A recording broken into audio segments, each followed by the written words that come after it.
Antes de começar, se inscreva em nosso canal e ative o sininho para receber notificações a cada novo vídeo.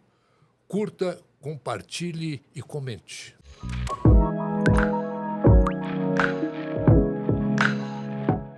Olá, estamos chegando com mais um Doses de Saúde, aquele nosso bate-papo semanal, quando a gente fala dos diversos problemas que envolvem a nossa saúde, o nosso corpo, até a nossa mente.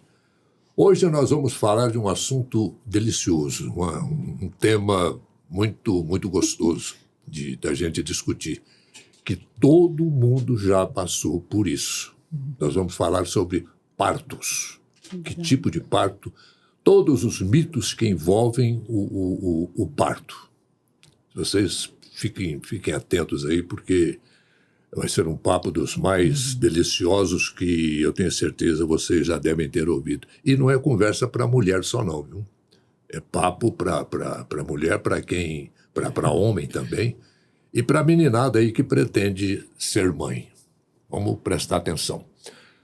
Para isso, nós convidamos aqui para a nossa bancada a doutora Shaira Lara, que é ginecologista obstetra, e a Natália Borges, que é enfermeira especialista em ginecologia e obstetrícia.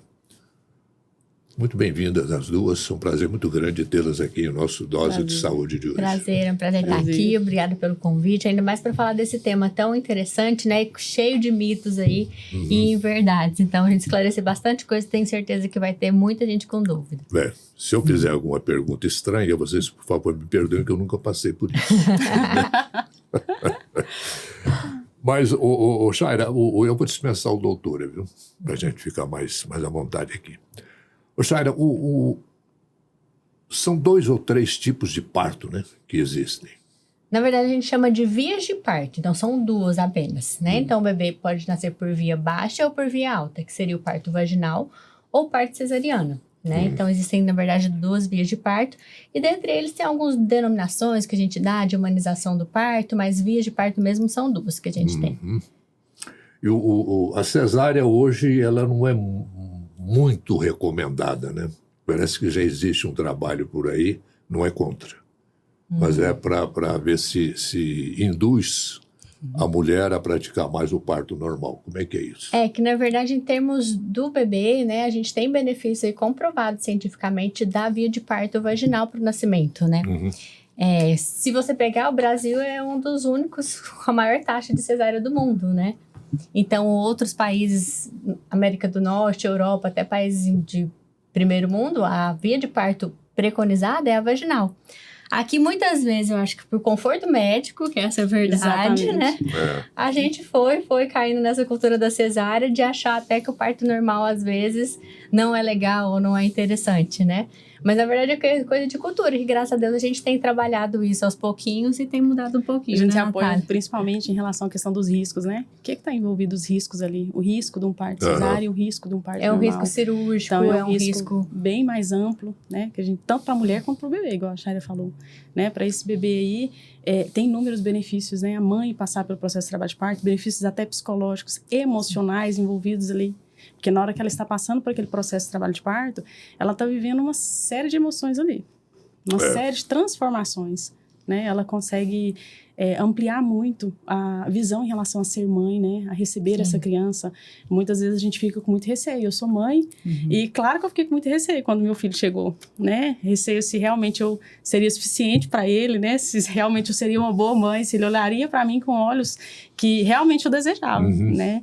E eu não posso nem falar demais, ó, para quem é mãe, para quem é mãe fica difícil falar de filho. E isso é muito bom, isso é muito gratificante, né? Quando a mãe e essa família inteira, né? Porque não é só a mãe que está envolvida no processo de trabalho de parto, é a família. É a família envolvida ali naquele processo, é a família recebendo aquela criança, essa criança ela sendo aconchegada naquele colo, né? Vindo na vertente que você falou em relação a questões emocionais, né? Tem um método que a gente fala, que é o Le Boyer, nascer sorrindo, que é justamente em relação a isso.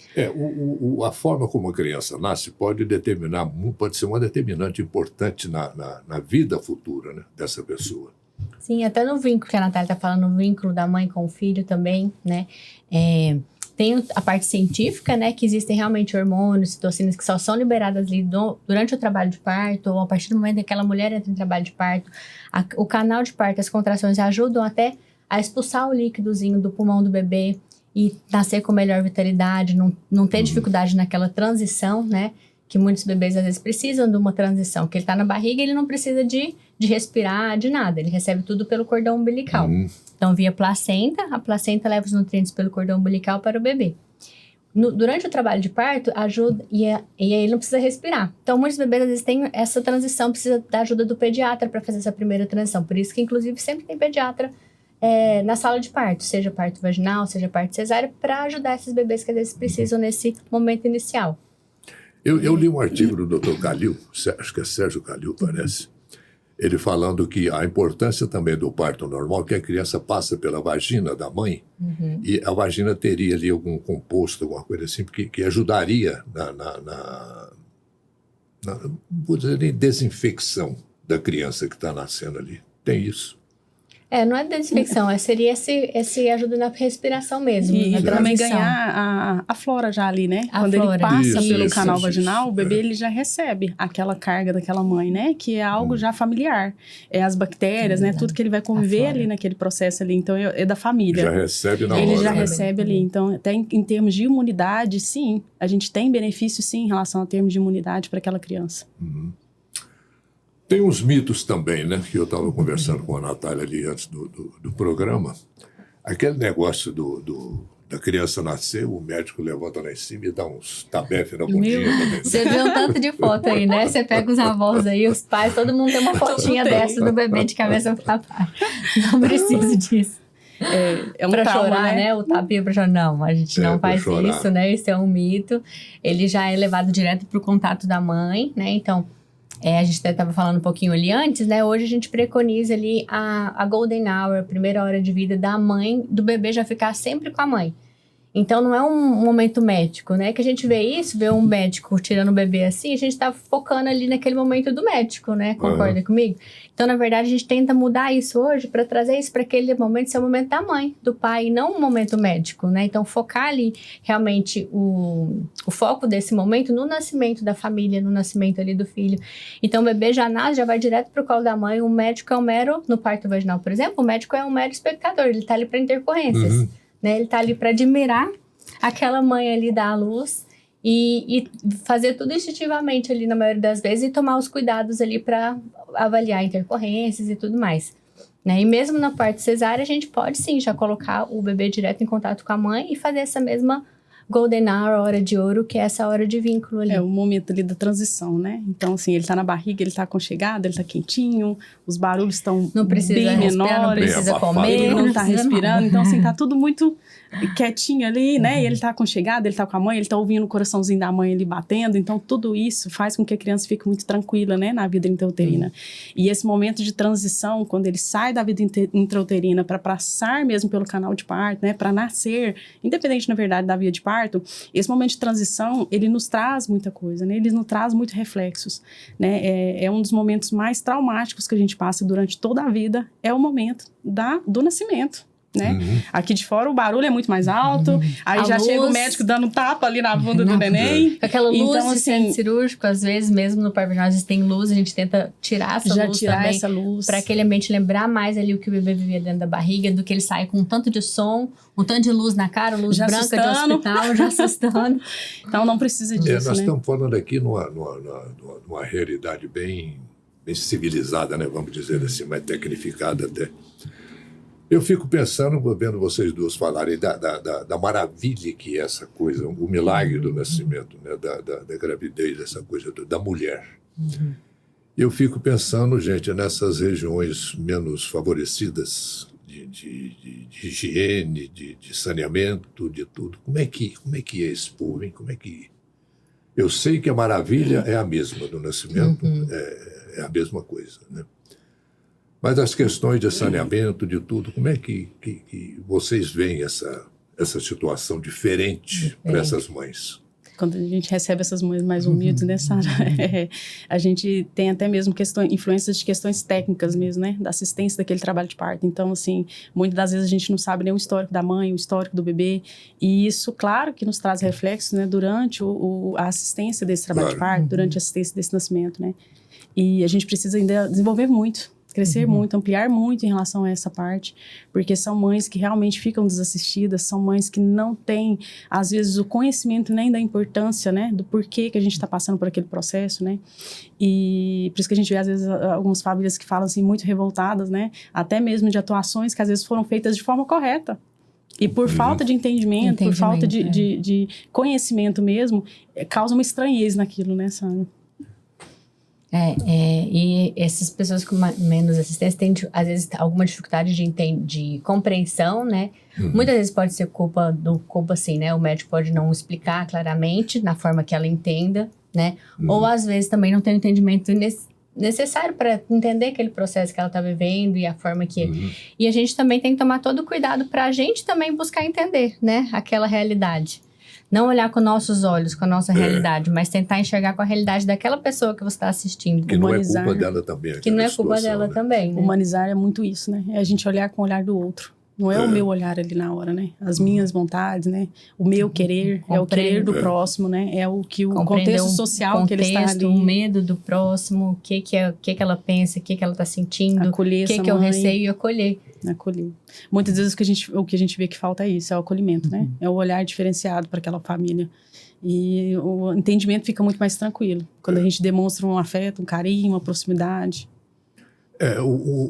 Bom, nós já tivemos o nosso momento social, então vamos agora para prosseguir na pauta, não que estivesse fora da pauta. A doula, como é que funciona? A Natália me deu uma geral ali do programa do papel da doula, que é muito importante, né? Assim, a gente adora, né, Jair? A gente é suspeita na palavra, a gente adora. Às vezes a paciente pergunta assim, eu tenho enfermeiro, eu preciso da doula, mas eu já tenho fisioterapeuta, eu preciso da doula. Então, na verdade, cada profissional ali vai ter seu papel, né?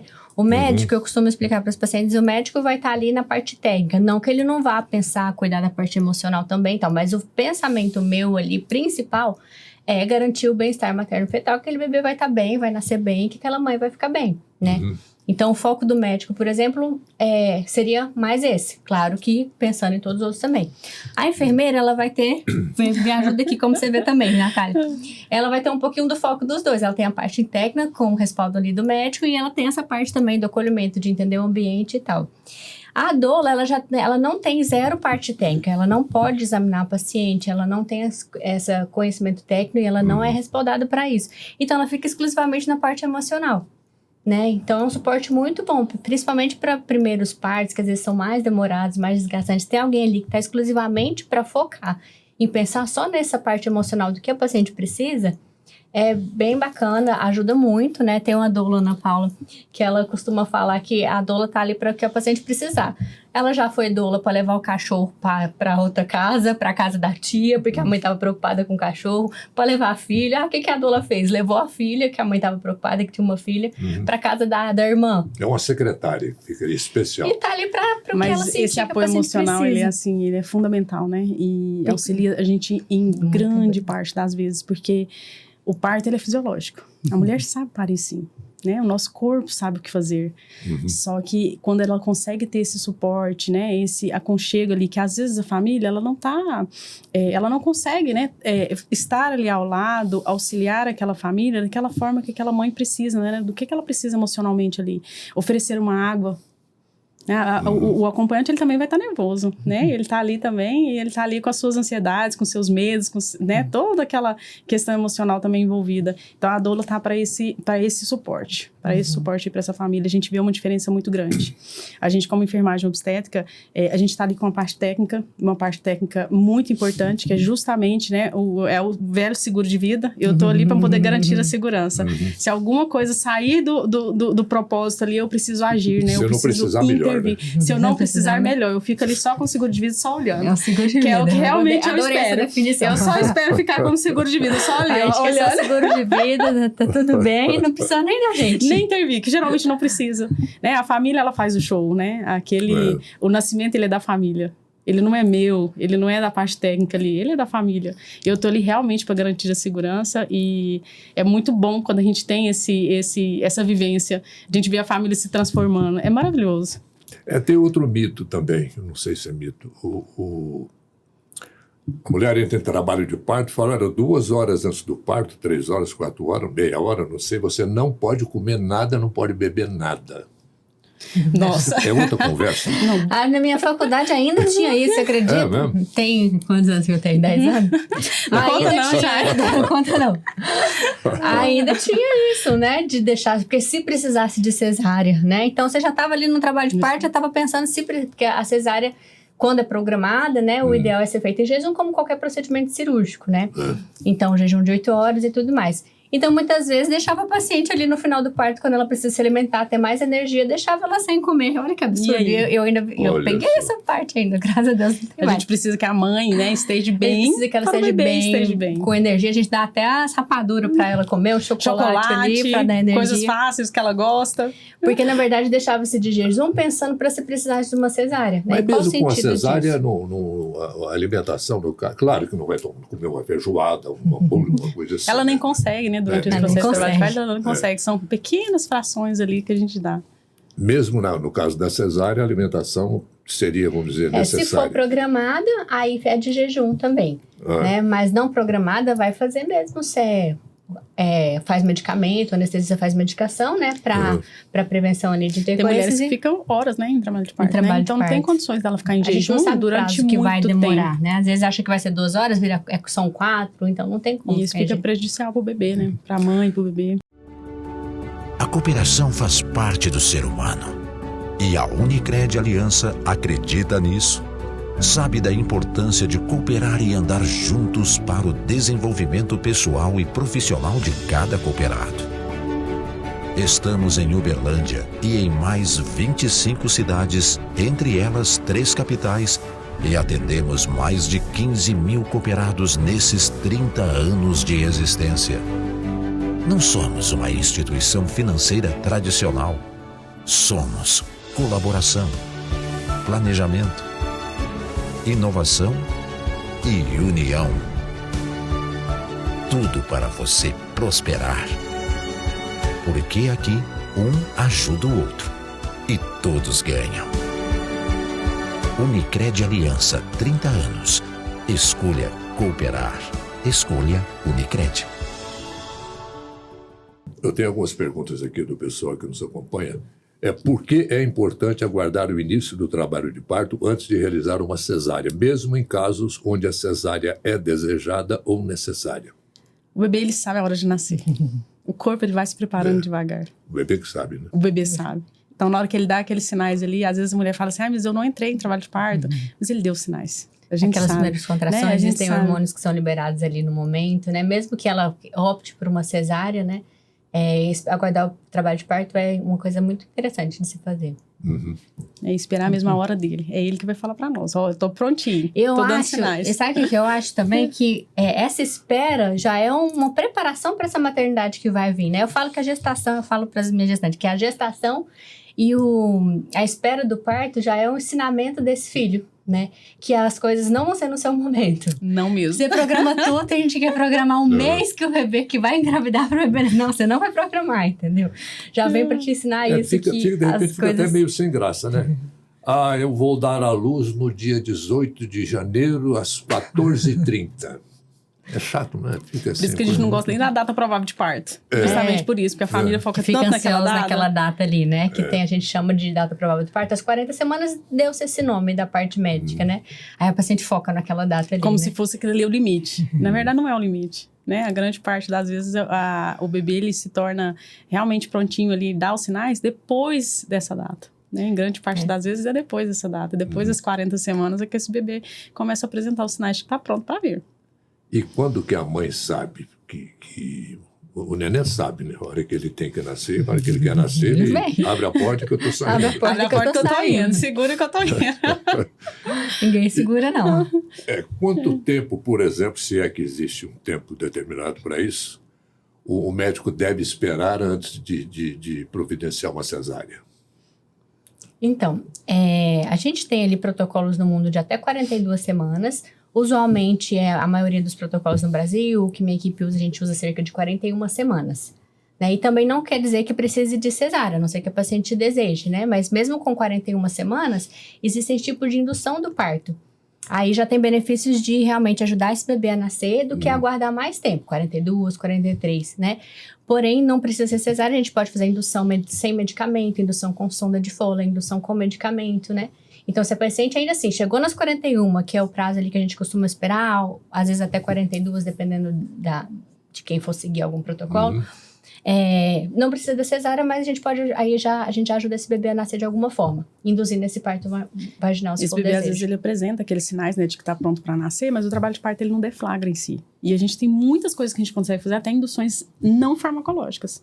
São induções com alimentos, com chás que a gente Fora os utiliza. alimentos também, né? Então, assim, tem induções que a gente adora, né? Eu já tô na parte médica lá da intervenção, mas tem as naturais também. A gente adora tratar isso. Então, a gente, como enfermagem obstétrica, a gente traz muito isso pra gestante, né?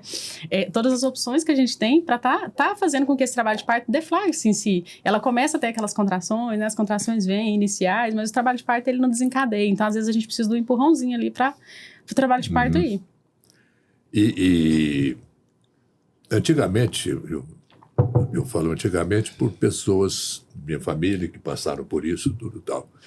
Mas o parto normal dói demais.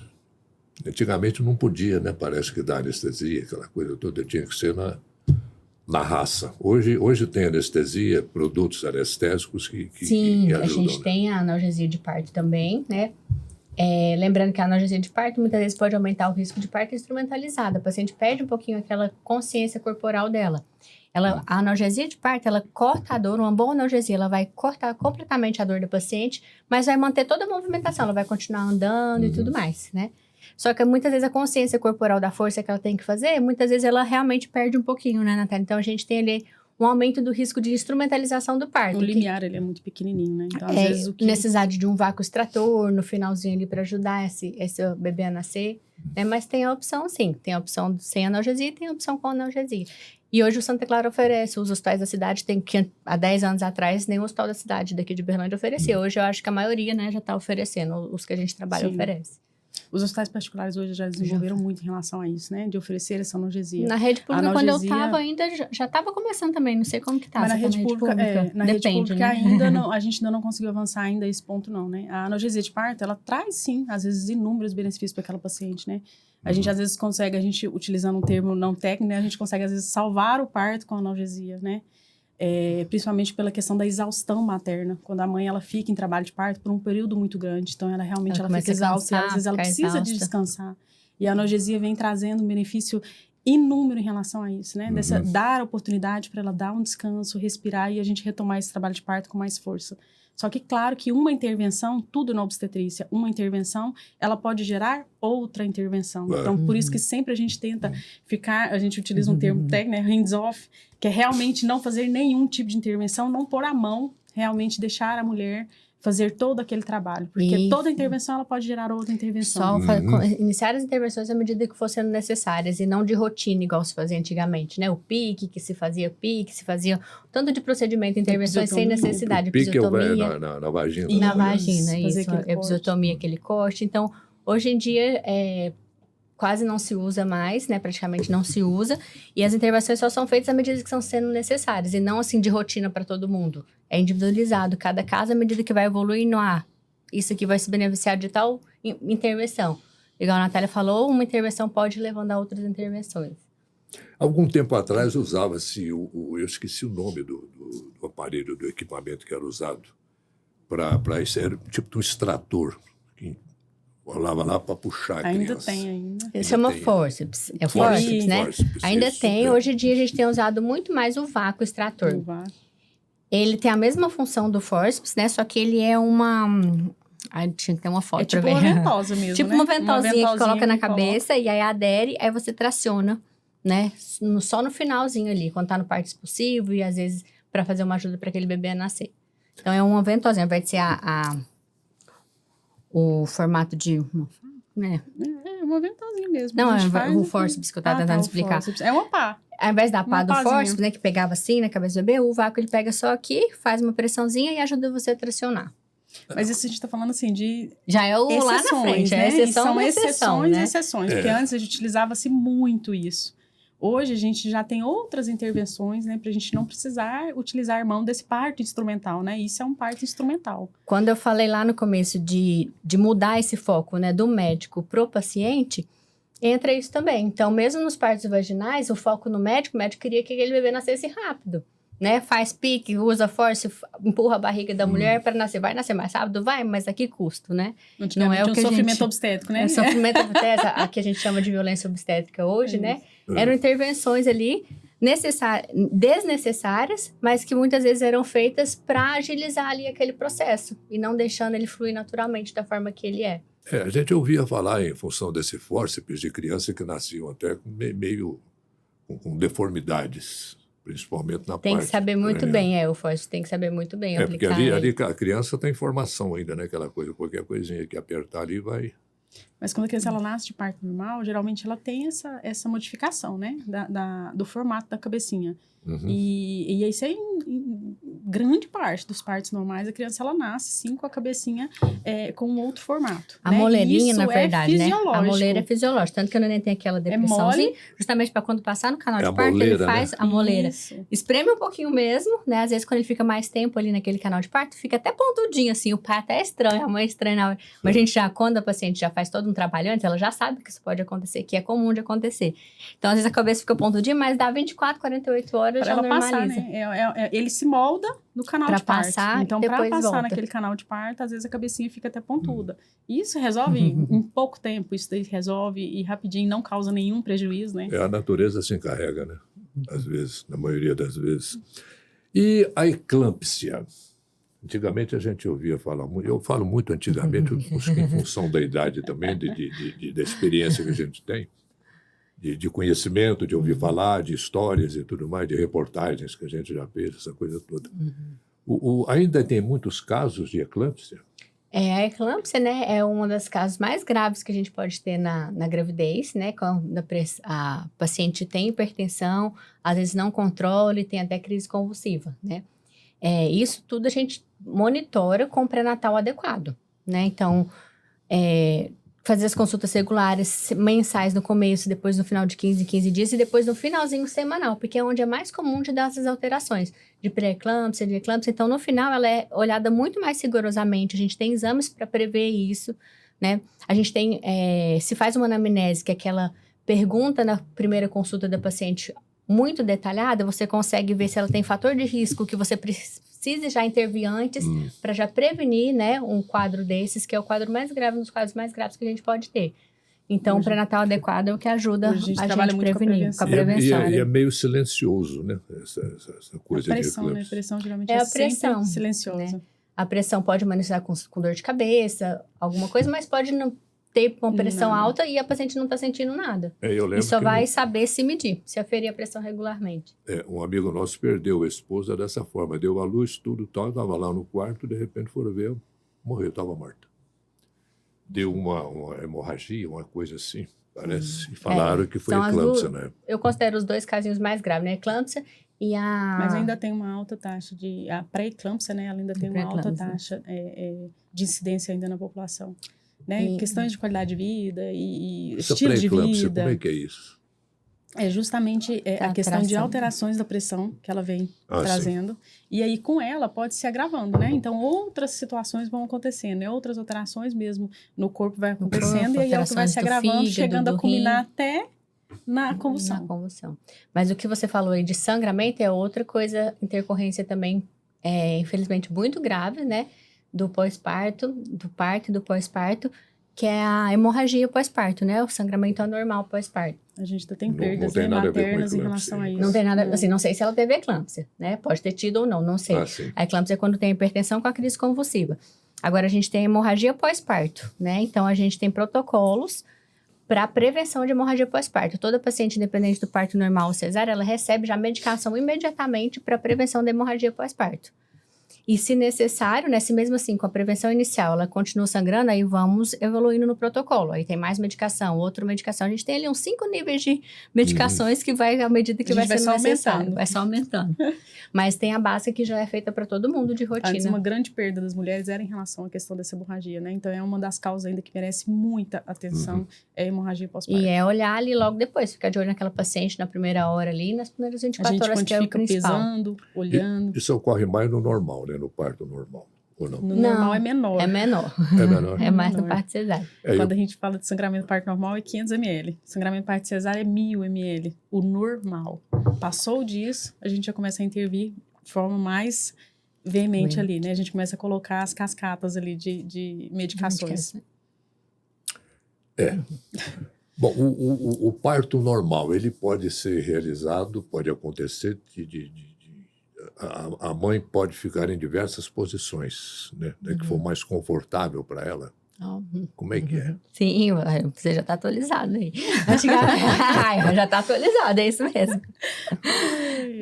A gente tinha... O doutor Calil é que me ensinou. O doutor Calil te ensinou, ótimo. ótimo. Se a gente pega ali alguns anos atrás, né, todas as intervenções desnecessárias, uma delas era colocar a mulher na pior posição possível antifisiológica para o nascimento, que era deitar ela de 4 e colocar ela Colocar com a as perna pernas para cima. para A cima. gente vê muito isso em filme, né? Muito, Vikings. muito. E até hoje, né? Até hoje, a grande parte das vezes, quando você vai E ver aquela assistir um gritaria, parto né, normal, é aquele isso. horror. Então, hoje a gente sabe, a mulher, muitas vezes, ela sente o próprio corpo. Se ela consegue fechar os olhos e sentir o próprio corpo, ela vai sentindo aquela posição que o bebê precisa, né?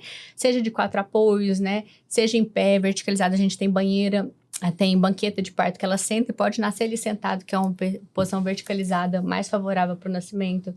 Nasce em pé. Em pé, nasce em pé, nasce de 4, nasce Então, a gente deixa à ela medida livre. que ela vai sentindo, ela fica livre para ela ir sentindo o corpo. E Às vezes tem atraso no decidir. nascimento por conta disso. Porque a mulher, às vezes, não se sente livre para fazer as posições. E a gente fala com ela, muda. Seu corpo sabe o que fazer, Vai muda de posição. Uhum. Não tá legal essa? O puxo, ele muda, né? O puxo, o que é? A força, né? Que a mulher sente voluntariamente na hora de eu tive um da casinho expulsão do legal de bebê. uma paciente uma vez que ela falava assim, eu acho só essa posição de 4, que nossa, que coisa esquisita, né? Ela falava na consulta. Qual posição que ela ficou para a hora de nascer? Que ela escolheu como que o De bebê dela quatro. de 4 apoios. E isso é muito E ela falava pro individual pré-natal e é só na hora. não, mas isso aí é muito esquisito ficar assim, não sei o Dá quê. a impressão que está fazendo cocô. E muitas vezes pode, Muitas inclusive, vezes. também, né? Porque quando o bebê vai passar, o intestino é muito próximo ali, logo atrás da E vagina. aperta, né? Pressiona ali, pode sair, sim. A gente sempre ali. tenta desmistificar isso, para as mulheres não ficarem É. travadas em relação à questão do cocô, né? Na hora do Às vezes elas parto, né? tensionam lá, porque, nossa, vai fazer cocô. Não pode sair, não a pode gente tenta desviar o foco dela. E aí ali. acaba segurando, elas nem veem. A gente já dá uma organizada ali, já limpa rapidinho. Elas não sabem nem nada. Aí na hora que nasce, já tá tudo. Isso é uma tudo coisa tão bonitinho, natural, tá tudo né? certo. Então,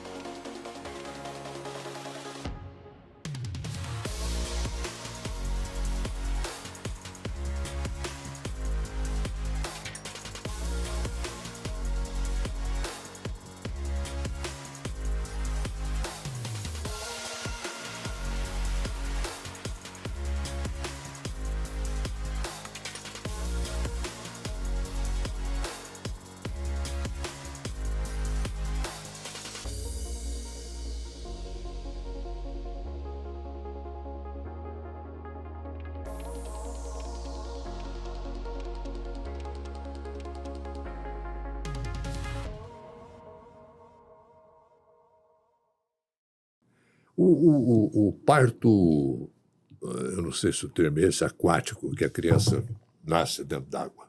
Faz na água. Parto Parto na na água. água, a via de parto é a da vaginal, é a vaginal, né? Então a gente tem 2 vias de parto, e o parto vaginal pode ser feito na água, por exemplo. Tem hospital aqui na cidade de Uberlândia que tem, né?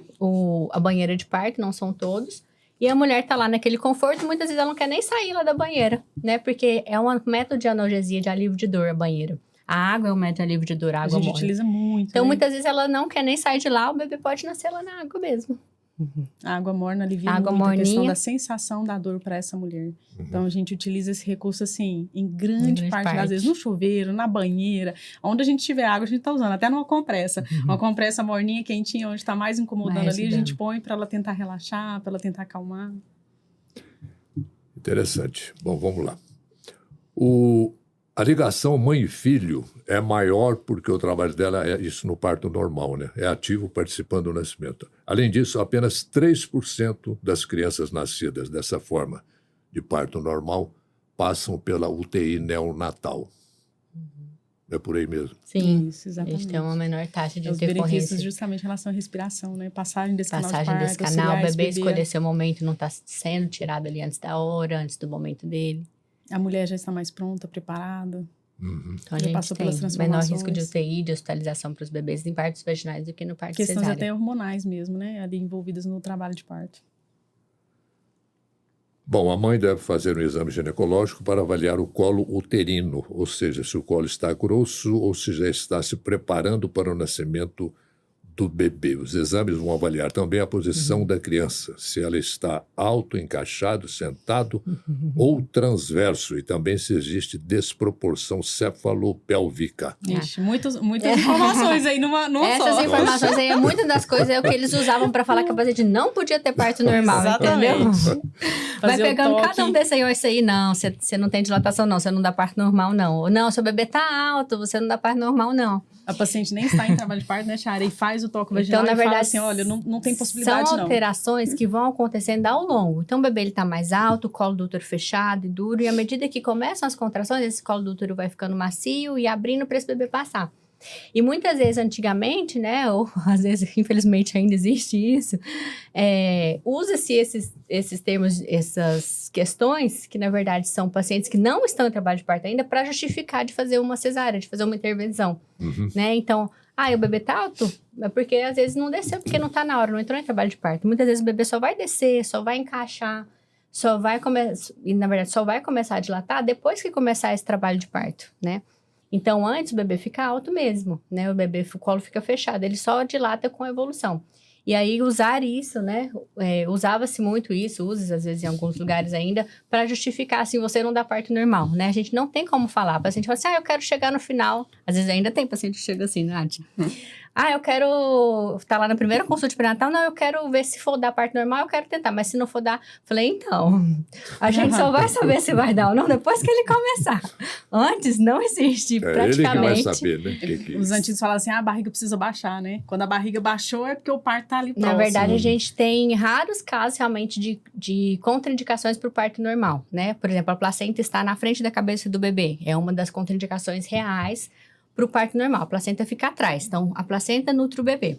O bebê está na frente, a placenta está atrás. Então, o bebê saiu, ele está recebendo nutriente da placenta ainda, e depois que a placenta sai. Sim. Então, uma das únicas contraindicações reais para o parto vaginal, por exemplo, é quando essa placenta, por algum motivo, ela ficou na frente da cabeça do bebê. Ali no colo, na vagina. Porque se ela sai, o bebê fica sem nutriente, o bebê morre. Então, isso realmente é uma indicação de parto cesárea. Agora, as outras, fez cocô na barriga, tem cordão, não sei se a gente vai falar disso ainda, tem cordão no pescoço, fez cocô na barriga. Já estou engatando essa pergunta aqui. Perdeu líquido, tá sem líquido, isso a maioria não é contraindicação para o parto normal. A gente sempre avalia, né, claro, que o bem-estar materno-fetal, mas esses mitos aí, eles ainda estão muito presentes, né, e presentes até hoje ainda, mesmo com todo o crescimento que a gente já fez, toda essa evolução que a gente já fez. A gente teve essa semana, né, ela disse que essa semana, ontem, anteontem, ela falou assim, Chara, teve mais um mito aqui, que eu achei que nem se falava mais. Ainda e, tem. E a gente fica tão, às vezes, eu não sei nem como dizer nem a palavra, mas a gente às vezes fala assim, gente, meu Deus, é um profissional de saúde e ainda tem essas formações, né, essas desatualizações aí, porque é uma desatualização muito grande, né, a gente tá trazendo essas informações, porque... É a escola antiga, né, também. Exatamente. O cordão, o bebê não pode nascer porque tem cordão. Eu ia fazer essa pergunta agora, eu passei por um caso desse com a primeira filha minha, da minha esposa, a primeira esposa, o médico disse que um pediatra até estava acompanhando, falou, manda fazer uma cesárea que só você vai perder seu filho. E aí o médico falou, não, porque estava o cordão enrolado no pescoço e tal, e a criança nasceu até meio escura, sabe assim, já meio roxa. Os bebês nem sempre nascem rosinha, né? Nasce mais roxadinho mesmo Isso e logo mito ele ganha também, cor. essa coisa do cordão. O bebê, ele nasce roxinho, né? A gente sempre prepara a família também para isso, porque o bebê, ele nasce roxinho, né? Ele vai fazer a primeira respiração aqui de fora. Então, ele vai ganhar a cor rosada aqui de fora, né? Então, a gente avalia o primeiro minuto de vida, né? Que a gente tem até uma escala que a gente utiliza, que é os pediatras que dão essa denominação. Então, ele dá até uma nota para aquele bebê. Então, ele é avaliado no primeiro minuto de vida para ver como que ele ficou nessa primeira respiração, se ele conseguiu entrar realmente para respirar ou não. E depois a gente faz essa nota de novo no quinto minuto de vida, porque aí o pediatra toma de novo outra nota para ver como que esse bebê ficou. E isso a gente só consegue saber depois que o bebê nasceu. Ele não nasceu ele nasceu de parto normal, por isso que ele nasceu roxo. Ele não nasceu com a circular, Lá por isso dentro que ele nasceu roxo. Né? Ele é roxo, ele é cianótico, porque a oxigenação dele ainda não está completa, né? Ele só vai conseguir respirar aqui de fora. A forma de avaliar o bebê dentro da barriga, né, é a avaliação da ausculta, né? Então, escutar o bebê ali de tempos em tempos é a forma que a gente tem de saber se ele está bem ali, né? A melhor forma, o ultrassom também, dependendo dos casos, mas ali naquele momento do trabalho de parto é a ausculta ali intermitente, é ficar acompanhando aquele coraçãozinho do bebê para avaliar se está tudo bem, né? Não é um ter cordão ou não, ter feito cocô ou não, que é outro mito, né? Ah, fez cocô na barriga. Então Acha que é porque ele tá com sofrimento, né? Até hoje ainda tem muita gente que... Acha que a criança vai aspirar aquele cocô. Sim, mas na verdade o mecônio, o cocô, não é necessariamente, pode ser sim um sinal de sofrimento, mas a maioria das vezes vai ser um sinal de maturidade. Ele tá tão madurinho que já até conseguiu fazer, além do xixi que ele fazia, fazer o cocô também, né? Depois das 39 semanas, a gente observa até um aumento, né? Nessa incidência desse do cocô, do mecônio, né? Então, assim, quando a gente faz uma avaliação de parto, a gente olha principalmente isso. É isso que a Chay tá falando, que é o batimento do bebê, né? Então, a gente vai olhar a variabilidade, que é a diferenciação, se ele tá tendo acelerações, então uma série de coisas aí envolvidas. A presença de um pediatra no momento desse é importante, né? Sim, o pediatra é super importante ali. 90% dos bebês, igual a gente não vai precisar nem da gente, nem do pediatra, na verdade, dos pediatras não vão precisar. Só que ele tá ali justamente para esses 10%. A mesma coisa que a gente quer estar, né? A gente quer estar lá para não precisar da gente, mas para se tiver alguma necessidade, as atitudes, os procedimentos devem ser muito rápidos. Seja para uma hemorragia pós-parto de uma mãe, para um nascimento do bebê que começa a ter algum sofrimento, e seja para ajudar no bebê na primeira respiração, ou então alguma parada, alguma coisa. Então, tanto da nossa parte quanto da parte do pediatra, a gente quer que não precise, mas ter eles é super importante, né, para justamente atuar no momento que for necessário e com a maior rapidez possível, que isso vai fazer diferença da minha parte, da parte da Natália na vida da mãe, e na pediatra na vida do bebê pro resto da vida, né? Ou qualquer intercorrência ali nesse primeiro minuto de vida gera sequelas ali pro resto da vida. Então, a pediatra tá ali para já, para esses 10% de casos, detectar isso e já intervir e já reverter o quadro.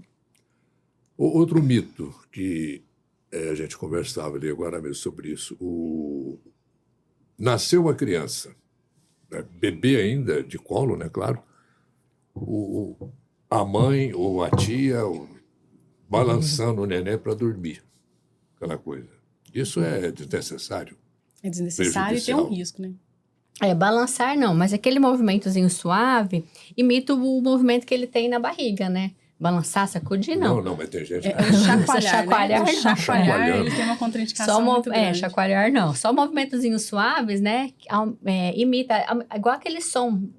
Como que ele chama o sonzinho da água lá? Tem um nome esse som, deu branco. Tem. Borbulhar? Não, tem um sonzinho, som branco. O ruído branco. Ruído branco, Ruído branco é um ruídozinho que a gente tem. Existe som, você acha na internet, no Spotify, ruído branco. É um sonzinho que pra gente não é nada, mas pro bebê é semelhante ao ruído que ele tinha lá daquele líquido que ele tava dentro da barriga. Sim. Então o bebê acalma de escutar esse ruído branco. Pra gente é um som super esquisito, mas é o ruído semelhante ao que ele tinha. A mesma coisa do balancinho, não chacoalhar, não. Alguma movimentação. Por isso que o bebê acalma quando a gente faz assim, São né? técnicas que a gente usa para acalmar o bebê, Acalma, né? porque lembra o que ele estava vivendo lá dentro do útero. Entendi. Só que o sacudir, jamais. Sacudir não, a gente nós estamos falando balança sacudir. a cabecinha do neném e aí acaba que a gente pode trazer algum prejuízo aí. O cérebrozinho dele ainda está ali, É muito informação. sensível. É muito delicado o bebê, Muito né? delicado, extremamente.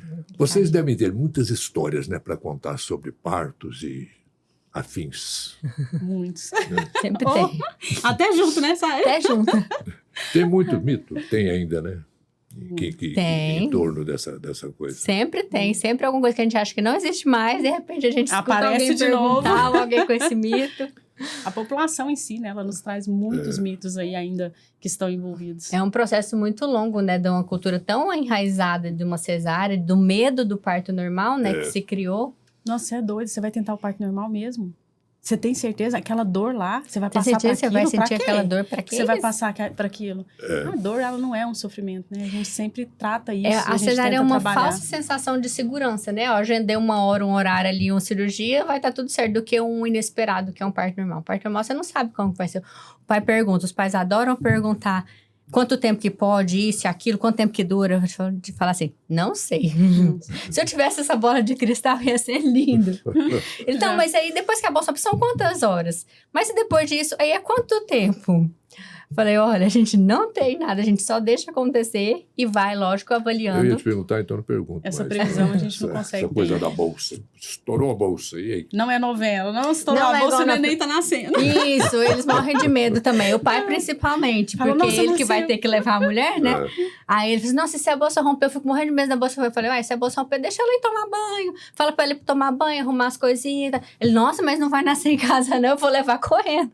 E claro que se a bolsa rompe, a gente começa já o processo de avaliação, né? Isso. Pra gente poder saber o bem-estar fetal ali daquele bebê, bem-estar materno e fetal. Não, a bolsa rompeu, Mas né? A ela gente faz não a é um avaliação do significativo de que o líquido. bebê tá nascendo, né? Então, assim, a gente já começa, como eu faço assistência também pré-hospitalar, então, quando acontece, né, os casos de bolsa rota, né, que é quando a bolsa rompe, sai aquela água e tudo, Uhum.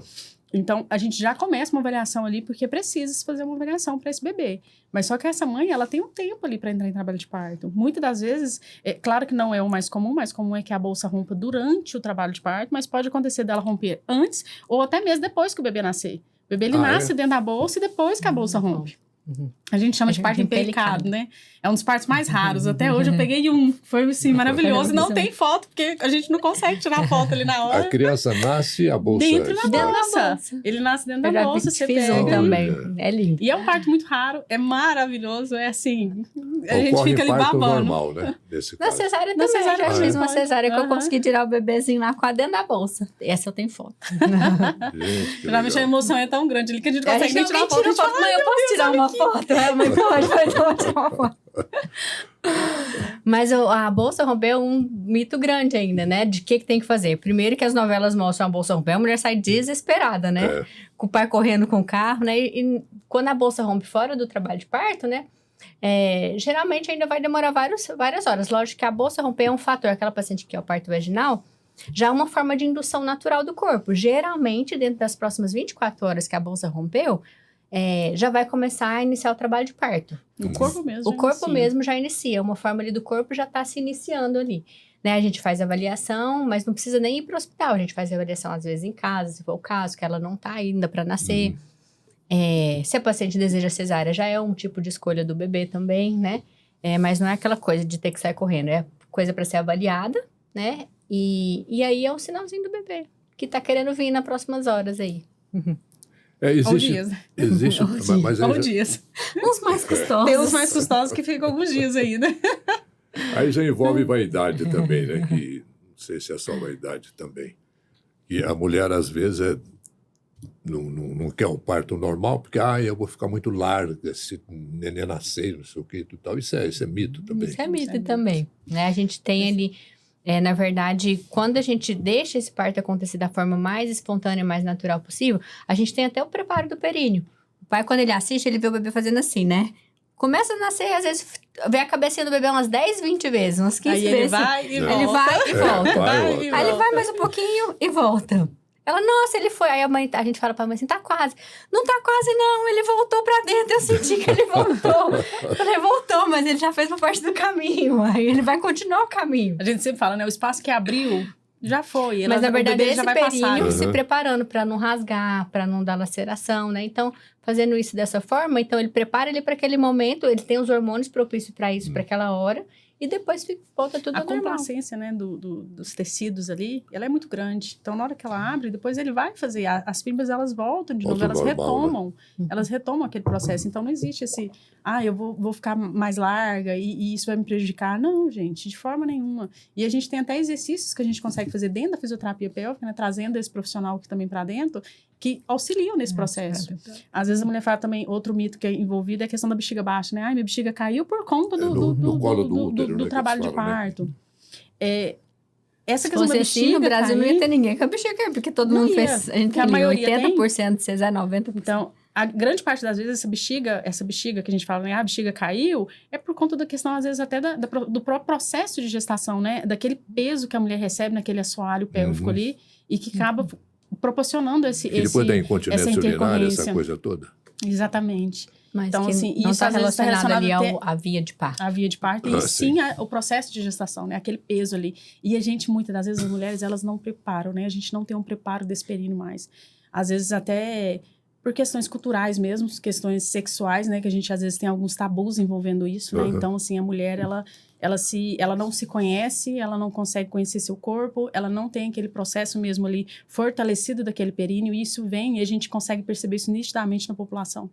Né? A gente tem hoje muito a questão de movimentação da mulher, então hoje a gente não movimenta tanto igual era anteriormente, né, como as mulheres mexiam anteriormente. Então, fisioterapia pélvica, ela é maravilhosa em relação a isso. Ela traz entra o que a gente começou no benefícios. início falando, se perguntou da DOLEC para o multidisciplinar. Que aí entra a fisioterapeuta pélvica, outra profissional, que vai atuar especificamente nessa área da preparação do períneo, dessa consciência corporal de períneo para a mulher, né? Tanto para durante a gestação, né? Já ter esses cuidados, essa preparação, e para o pós-parto também. Isso é um tabu, assim, São muito grande, né? exercícios, Que a gente tem São que exercícios que a fisioterapeuta vai avaliando e ensinando para o paciente fazer. E para casos extremos também tem cirurgia, né? E para casos também de pós-parto, independente da via, também tem cirurgia quando necessário. Mas geralmente é da gestação, né?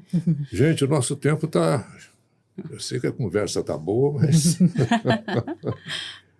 Vocês têm mais algum detalhe, alguma coisa mais interessante, além do que nós já falamos, sobre essa questão de partos de assistência a parturiente e tudo mais, a neném?